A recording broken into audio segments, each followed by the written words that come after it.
출근길 하나님 말씀과 동행하는 출동큐티의 진규선 목사입니다. 오늘 우리가 함께 묵상할 말씀은 디도서 2장 1절에서 15절입니다.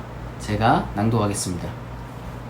오직 너는 바른 교훈에 합당한 것을 말하여 늙은 남자로는 절제하며 경건하며 신중하며 믿음과 사랑과 인내함에 온전하게 하고 늙은 여자로는 이와 같이 행실이 거룩하며 모함하지 말며 많은 술의 종이 되지 아니하며 선한 것을 가르치는 자들이 되고 그들로 젊은 여자들을 교훈하되 그 남편과 자녀를 사랑하며 신중하며 순전하며 집안일을 하며 선하며 자기 남편에게 복종하게 하라. 이는 하나님의 말씀이 비방을 받지 않게 하려 함이라. 너는 이와 같이 젊은 남자들을 신중하도록 권면하되 범사에 네 자신이 선한 일의 본을 보이며 교훈에 부패하지 아니함과 단정함과 책망할 것이 없는 바른 말을 하게 하라. 이는 대적하는 자로 하여금 부끄러워 우리를 악하다 할 것이 없게 하려 함이라.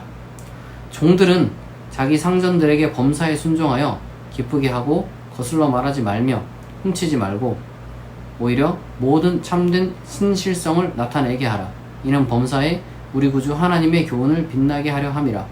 모든 사람에게 구원을 주시는 하나님의 은혜가 나타나 우리를 양육하시되 경건하지 않은 것과 이 세상 정욕을 다 버리고 신중함과 의로움과 경건함으로 이 세상에 살고 복스러운 소망과 우리의 크신 하나님 구주 예수 그리스도의 영광이 나타나심을 기다리게 하셨으니 그가 우리를 대신하여 자신을 주심은 모든 불법에서 우리를 속량하시고 우리를 깨끗하게 하사 선한 일을 열심히 하는 자기 백성이 되게 하려 하심이라.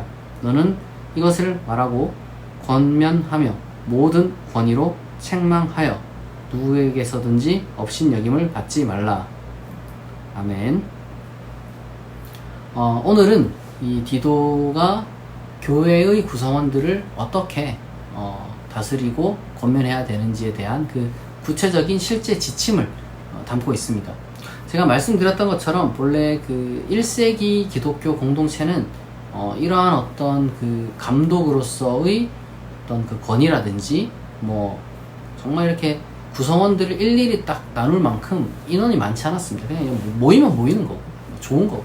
근데 이제 인원이 좀 많아지다 보니까 뭐 늙은 남자, 늙은 여자, 젊은 여자, 젊은 남자, 뭐 그리고 뭐 또 노예도 있고 뭐 노예를 부리는 뭐 귀족도 있고 뭐 그랬던 거겠죠. 중요한 것은 여기에 나타나는 어떤 이러한 그 실질적인 권면들의 내용들을 우리가 문자 그대로 받아들일 필요는 없습니다. 2세기의 기독교는 이제 그 당시 로마 사회에서 일반적으로 통용되는 윤리를 잘 적응시키는 그러한 것이 이 윤리적인 교훈이었어요. 그러니까 사회에서도 통상적인, 그러니까 그 당시 사회죠. 그 당시 사회에서 선하다라는 그러한 칭찬받을 만한 행동을 기독교인이라면 마땅히 해야 된다라는 거죠. 그러니까 사회 통념이 있어도 뭐 기독교인이 아닌데 사회 통념대로 다 산다 그런 건 아니겠죠. 사회 통념이라는 것은 그냥 통념이 있는 것이고 실질적으로 이제 그 기준에 따라서 사는 사람은 뭐 그렇게 많지는 않았을 겁니다. 그리고 때때로는 뭐 사회 통념 자체를 뭐 비판하는 사람도 나오겠지만 중요한 것은 사회 통념상 선하다라는 그러한 일들을 이제 하는 것이 기독교 공동체로서는 가르칠 수 있는 최선이었다는 거예요. 그래서 지금 여기 늙은 남자는 어떻고 늙은 여자는 어떻고 젊은 여자는 어떻고 젊은 남자는 어떻고 뭐 이러한 말들을 이제 우리가 통해서 범주를 구별하지만 그러면 예를 들어서 뭐 여기 집안일을 해야 된다.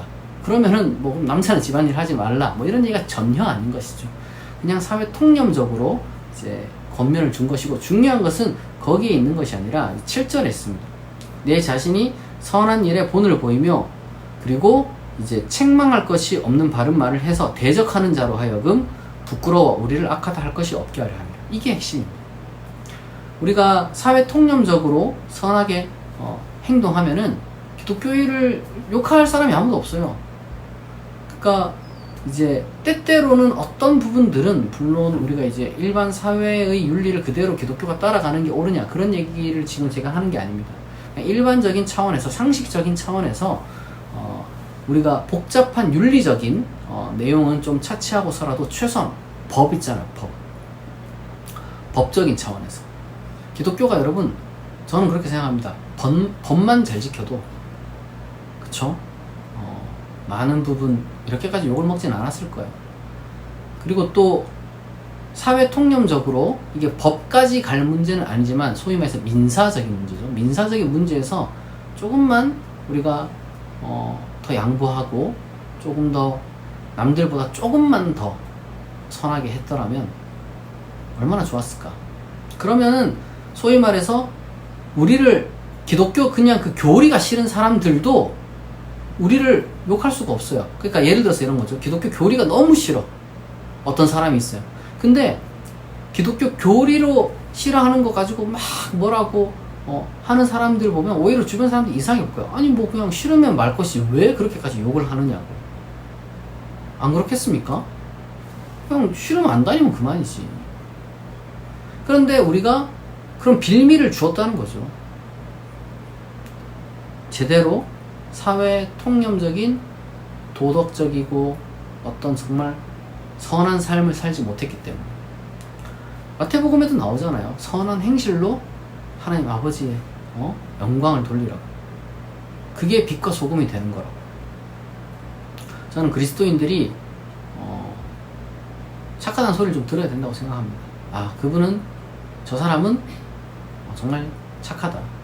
착하다라는 말을 어떤 사람들은 그 호구다 뭐 이런 식으로 이제 해석하는데, 이제 그렇게 예수님이 참 그래서 촌철살인이에요. 뱀처럼 지혜롭고 비둘기처럼 순결하라고. 여러분 그냥 어리숙한 사람이 되는 얘기가 아닙니다. 사회는 치열하잖아요. 그런 가운데서 뱀처럼 지혜로워야 되는데 순결함을 잃지 않아야 된다. 이게 참 쉽지 않지만 저는 그 방법 중에 하나가 사회 통념적인 어떤 그 선을 잘 지키는 것. 거기에 좀 우리가 초점을 맞추면은 그냥 남들 다 하는 거죠. 그냥 법 잘 지키고, 그리고 예의 바르게 행동하고, 그리고 조금 마음을 여유롭게 가져서 조금은 남들보다 조금만 더, 많이도 필요 없어요. 남들 막 엄청 성인이 될 필요 없어요. 우리가 뭐 어마어마한 어떤 그러한 무슨 마더 테레사 뭐 이런 사람들처럼 뭐 이름 날릴 그런 성인이 될 필요 없어요. 그런 거 뭐 해서 뭐 하겠습니까? 그냥 우리가 살아가는 사회 속에서 조금은 그래도 그 사람 착한 사람이야, 이 소리 들으면 돼요. 그게 제일 그리스도인이 이 사회 속에서 할 수 있는 가장 아름다운 일 중에 하나입니다. 그리고 지금 여기 이 종들 보면, 이 종들이 뭐랄까, 이제 사회 계급에 대한 이야기를 우리가 좀 안 할 수가 없는데, 이 참 뭐랄까, 기독교는요 그 본래부터 약간 사회에 대한 어떤 정치적인 메시지가 그렇게 강하지 못했어요. 초기 기독교는 그랬어요. 이제 시간이 지나면서 어떤 그 정치적인 메시지를 좀 강하게 담는 기독교 이제 교파들이라든지 아니면 신학이라든지 아니면 운동이라든지 이런 분들이 나타나긴 했었어요. 그런데 그런 어떤 그 정치적인 어떤 사회 변혁적인, 소위 말해서 마르크시즘과 어떤 그 크리스찬 정체성을 이제 우리가 같이 이렇게 이제 묶어가는 그런 분들도 계십니다.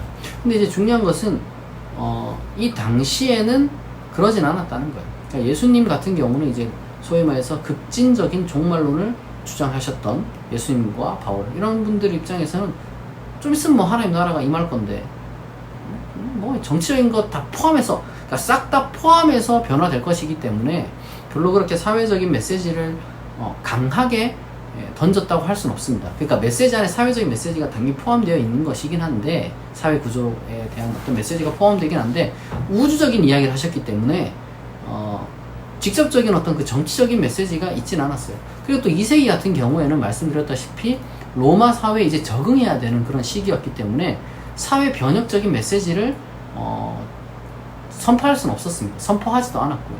그래서 가끔 우리가 성경을 보다 보면 이게 노예가 나오고 이런 거 보니까 성경은 노예 제도를 긍정했던 게 아닌가, 이래가지고 미국에서 예전에 그 내전이 있었을 때, 이게 남북 전쟁이라고 하죠, 쉽게 말해서.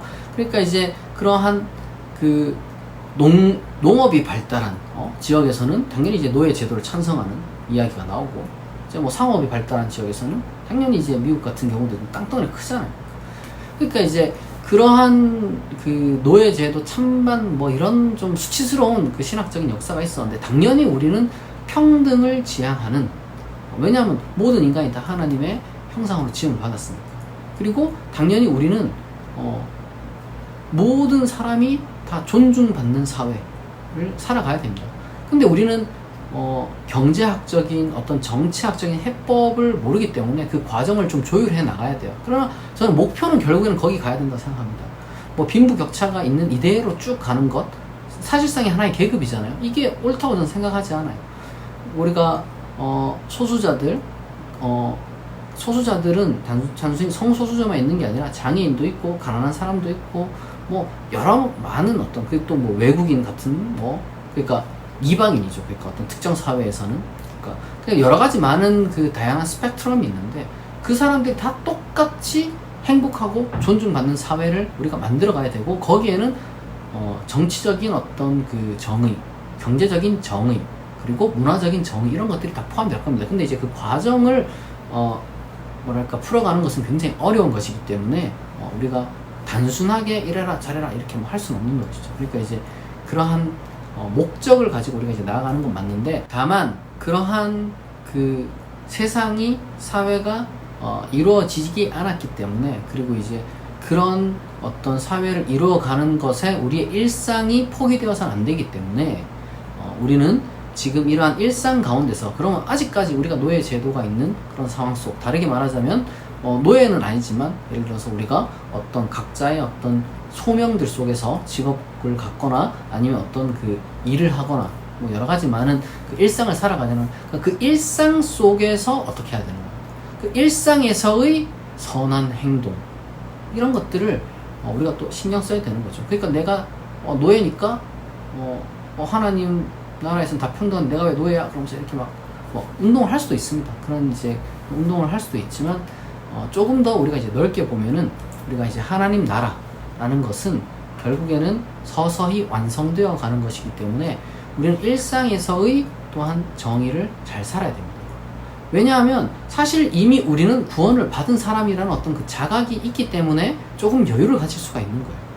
그래서 지금 뭐라고 하느냐, 모든 사람에게 구원을 주신 하나님의 은혜가 지금 이 노예에게도 이미 주어졌다는 거예요. 종에게도 이미 주어졌다는 거예요. 그러니까 여유를 갖고 조금 더 이렇게 거시적인 차원에서 자기 자신과 어떤 이 일상을 바라보되, 지금 자기가 속한 그 어떤 일상 속에서 하나님의 그 선한 영향력을 발휘하라는 겁니다. 우리가 살다 보면 사회가 부당하게 보이고 지금 내 상황이 정말 부당하게 보일 때가 많이 있는데, 여러분 그렇다고 해서 여러분들이 복수심이라든지 아니면 성급함으로 어떤 일들을 하지 말고, 여러분들이 맡겨진 일을 정말 성실하고 충실하게 다 하면서, 그러면서 동시에 하나님의 나라를 묵상하고, 그리고 또한 당연히 문자 그대로 어떤 그 불법적인 것에 대해서는 우리가 정말 잘 저항을 하면 하나님께서 여러분을 또 보호해 주시고 지켜 주실 겁니다. 다만 여러분들이 평소에 선하게 행동할 때, 그때 그러한 어떤 여러분들의 저항이 더 빛날 거예요.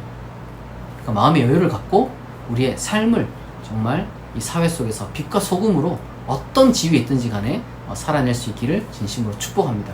같이 기도하겠습니다. 하나님 아버지, 우리가 이 사회를 살아가면서 그리스도인으로 살아가며 또한 훌륭한 시민으로 살아갈 수 있도록 하나님, 우리에게 선한 마음, 또한 선한 행실, 선한 습관을 우리에게 심어 주옵소서. 우리가 빛과 소금이 되고 우리를 비방하는 자들이 공연한 트집을 잡지 못하는 그런 삶을 살게 하옵소서. 우리를 붙들어 주실 줄 믿사오며 감사드리며 예수 그리스도의 이름으로 기도합니다. 아멘. 여러분, 다시 한 주가 시작되었습니다. 폭염, 여러분 날씨 조심하시고 폭우도 잘 대비하시기 바랍니다. 오늘 출동 큐티 여기서 마치겠습니다. 내일 아침 6시에 다시 만나겠습니다.